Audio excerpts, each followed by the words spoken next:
Arsenal have a clear plan going into this transfer window. It's time to upgrade the midfield. So with Granit Xhaka set to depart, Thomas Partey's future uncertain, let's get an update from Fabrizio Romano on Arsenal's latest move for Declan Rice. We'll also break down the battle with Chelsea for Moises Caicedo, find out which attacking midfielders the Gunners could sign, discuss the future of William Saliba, and find out what's next for Fabio Vieira.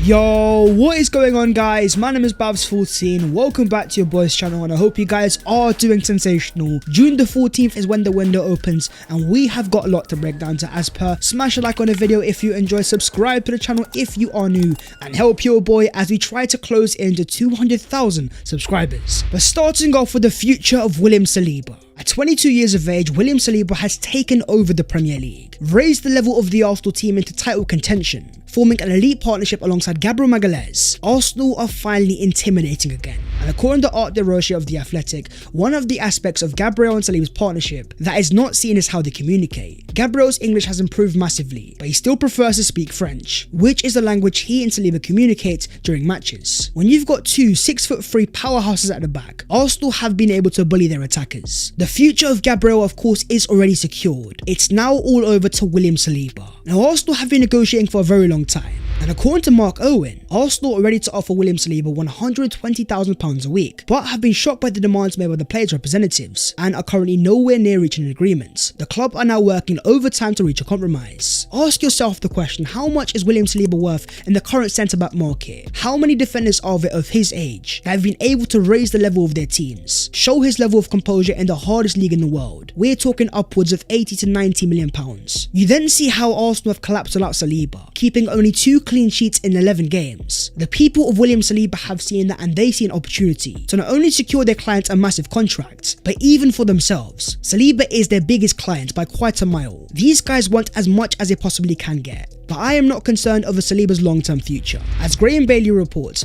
sources close to William Saliba's representatives say that they are not trying to force a move away from Arsenal. Rather, they are asking for a contract fitting of a player considered by many as one of the best young defenders in the world. The future of Martin Odegaard is also under negotiations. And now that a grueling season is over, he's enjoying himself off the field. Seen here on holiday turning his phone into airplane mode and enjoying himself a well-deserved drink. But what about a brand new Arsenal contract? Well, according to the Footy Insider, Arsenal are keen to wrap up a quick agreement with Martin Odegaard over a new improved contract that is believed to see his wages brought in line with Bukayo Saka, who has signed a long-term deal worth a reported £195,000 a week. But then you have the future of Nicola Pepe. Having spent the entire season on loan at Liga, his numbers weren't too impressive. 6 goals and 0 assists in 17 league starts. His Arsenal contract expires in 2024. This summer is the final chance for Arsenal to get anything for Nicola Pepe. But at 28 years of age, he's on a massive Arsenal contract. How much will Arsenal be able to get? Following Balogun is another player whose future is uncertain. This guy was on fire in League 20 league goals in his first year in a top 5 league. But we also have to be careful in terms of hype. Liga is a fantastic league, but the Premier League is a lot harder. The top goal scorer in Liga is actually ex-Arsenal striker Alexandre Lacazette, who only managed 4 goals the year before in the Premier League, but smashed in a whopping 27 in Liga. We also have to talk about Balogun's finishing. This guy is a natural goal scorer, but he has also underperformed his XG by nearly 5, missing 25 big chances in total, and a 16% goal conversion rate. If Arsenal fans are looking for a lethal finisher, Balogun isn't quite there yet, but the potential is undeniable. And if it's not meant to be at Arsenal, there's plenty of interest coming from the Serie A. According to John Cross of the Mirror, Napoli have identified Balogun as a potential replacement for Victor Osimhen, but Arsenal themselves are also looking to sign their own forward, and there could be one market opportunity. We are talking Felix, who according to Fabrizio Romano will not stay at Chelsea next season, as Mauricio Pochettino has decided. Felix will return to Atleti. 11 starts in the Premier League, 4 goals and 0 assists, and in a really poor Chelsea side, he was unable to find his feet. That being said though, there was potential definitely seen. Go back to his first game against Fulham. Before getting sent off, this guy was causing mayhem. With a 0.82 XG, 4 shots on target, 2 successful dribbles, 16 accurate passes, and 6 out of 8 ground duels. Felix is a similar mold to Gabriel Jesus. He is all action. And we have seen the impact of a false 9, how Gabriel Jesus and Leandro Trossard have elevated the Arsenal attack. João Felix is now going to be available. He is set to leave Atletico. This guy is a player that I believe Mikel Arteta could salvage, but if the price tag is anywhere near £100 million, I don't see Arsenal going anywhere near him. You've also got a forward coming out of Liga. We are talking talking Montpellier's French under-21 international, Eli Wahi. According to Santiago owner, Arsenal and Monaco are the two clubs more insistent than others to sign the Montpellier striker. Arsenal have been following the 20-year-old for many months, and a first transfer offer is even about to be made. Wahi's asking price is around 30 to 35 million euros. This guy is a very interesting prospect, nicknamed the next Kylian Mbappe, a French under-21 international who has just banged in 17 Ligue 1 goals in 28 league starts. The year before he managed 10. At 20 years of age, this guy is even younger than following Balogun. One thing that Arsenal fans believe that Arsenal need to add is a more clinical striker. This guy certainly fits that bill, having overperformed his XG by nearly 6 and averaged a 28% goal conversion. In front of goal, this guy is ruthless. But in terms of profiles, if Arsenal are looking for a more physical striker, they may look elsewhere. Now let's move on to Arsenal's midfield battle. This is going to be the key saga of this transfer window. Arsenal and their midfielders. And they have got a prime target out of Brighton. We of course are talking Brighton's Moises Caicedo,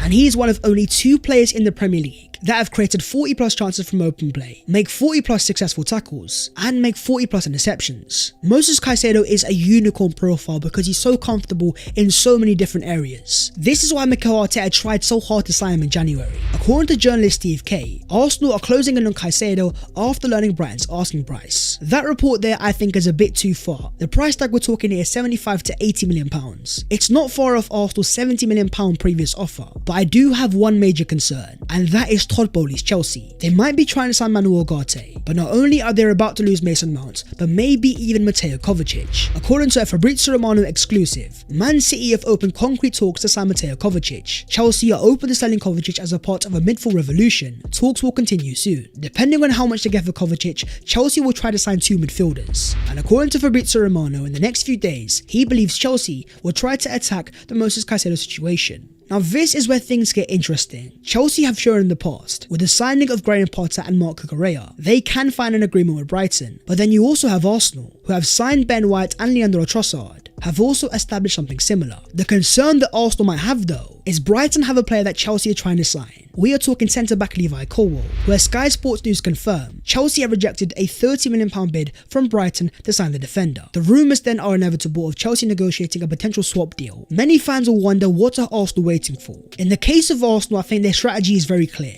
They are trying to sign their main target first, and that of course is Declan Rice. The issue that Arsenal have is if they make an offer for Caicedo before Rice, it will show to West Ham that Arsenal have money, which might up their value for Declan Rice. And talking of Arsenal's main targets, a battle between Bayern Munich is brewing.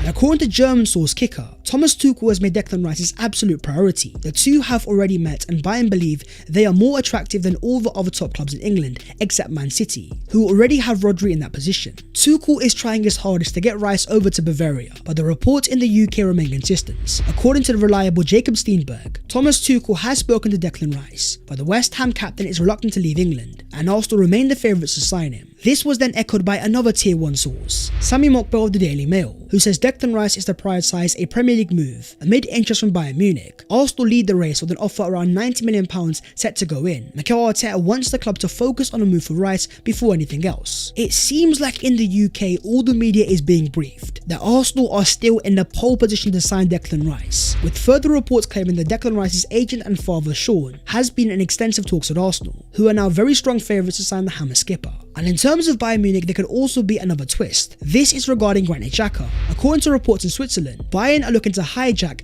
Leverkusen's move for Granit Xhaka, offering the Swiss midfielder a 3-year deal with an option for another year. Bayern's new squad planners appreciate Xhaka. The player's priority, however, remains Leverkusen. Xhaka's departure is inevitable, and according to Sami Mokbel, Arteta has identified Declan Rice as the ideal replacement for Granit Xhaka. That's where Arsenal are still playing the waiting game, with West Ham involved in the UEFA Conference League final next Wednesday. As Fabrizio Romano confirms, Arsenal's official bid for Declan Rice will be submitted after the UEFA Conference League final. The plan is very clear.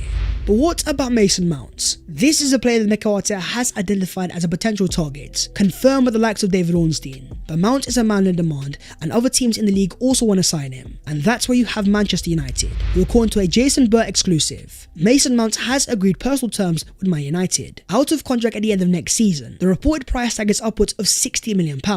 For that level of price tag, there are better opportunities on the market, and one could be James Maddison. According to Fabrizio Romano, Arsenal want to sign James Maddison, who Newcastle also love. Maddison is 100% leaving the club. Let me mention Newcastle because Newcastle love the player, and he is another player appreciated by Arsenal. These are the two clubs interested in the situation of Maddison, and I'm sure there'll be a fight for the player. Arsenal's interest in Maddison is certainly genuine, and he is a profile that could elevate the Arsenal attacking midfield, able to play on the left and right hand sides. This guy's ball striking is certainly a superpower. It's why on a consistent basis he has overperformed his XG, and the prime example of that was back last season, scoring a total of 12 goals from an XG of only 3.3. But Arsenal also have their eyes on a gem in Turkey, as reports claim Arsenal and Newcastle have both made contact with the family of 18-year-old wonder kid Arda Güler. Talks are still at an early stage, but both clubs want to move in early and are preparing an official offer. At 17 years of age, he became the youngest ever goal scorer in the Turkish Super League, and at 18 he's already got 2 caps for his country. Last season he only made 2 starts, scoring 3 goals in total. This year it's gone up to 10, with a total of 7 goal contributions. This guy is a pure technician, averaging 2 dribbles per game at a 55% success rate. One of the key selling points of this player is how graceful he is on the ball,